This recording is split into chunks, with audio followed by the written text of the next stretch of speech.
Ladies and gentleman, ಹಾವೇರಿಯಲ್ಲಿ 1000 ದಿನಗಳ ಸಾಧನಾ ಸಮಾವೇಶ ನಡೆದಿದ್ದು ಸಿಎಂ ಸಿದ್ದರಾಮಯ್ಯ ಮತ್ತು ಡಿಸಿಎಂ ಡಿಕೆ ಶಿವಕುಮಾರ್ ಅವರು ಹಾಜರಿದ್ದರು.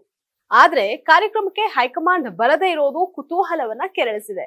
ಹಾಗಾದ್ರೆ ಸಮಾವೇಶಕ್ಕೆ ವರಿಷ್ಠರು ಬರದೇ ಇರೋದಕ್ಕೆ ಏನ್ ಕಾರಣ ಅಂತ ತಿಳಿಯೋದಕ್ಕೆ ಈ ಸುದ್ದಿಯನ್ನ ನೋಡ್ತಾ ಹೋಗೋಣ. ವೀಕ್ಷಕರೇ, ನೆಲ ಜಲ ಭಾಷೆಗಾಗಿ ಪ್ರಾಮಾಣಿಕ ಪತ್ರಿಕೋದ್ಯಮ. ನೀವು ನೋಡ್ತಾ ಇದ್ದೀರಾ ಫೋಕಸ್ ಟಿವಿ. ನಾನು ನಿಶ್ಚಿತ.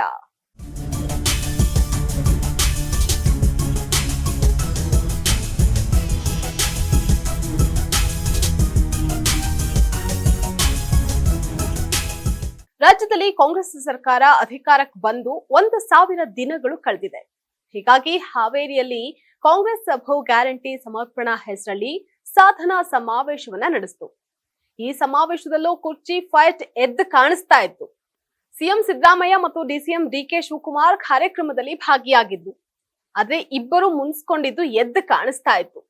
ಇನ್ನು ಸಾಧನಾ ಸಮಾವೇಶಕ್ಕೆ ಕಾಂಗ್ರೆಸ್ ಹೈಕಮಾಂಡ್ ಗೈರಾಗಿರೋದು ಗಮನ ಸೆಳೀತು. ಸರ್ಕಾರ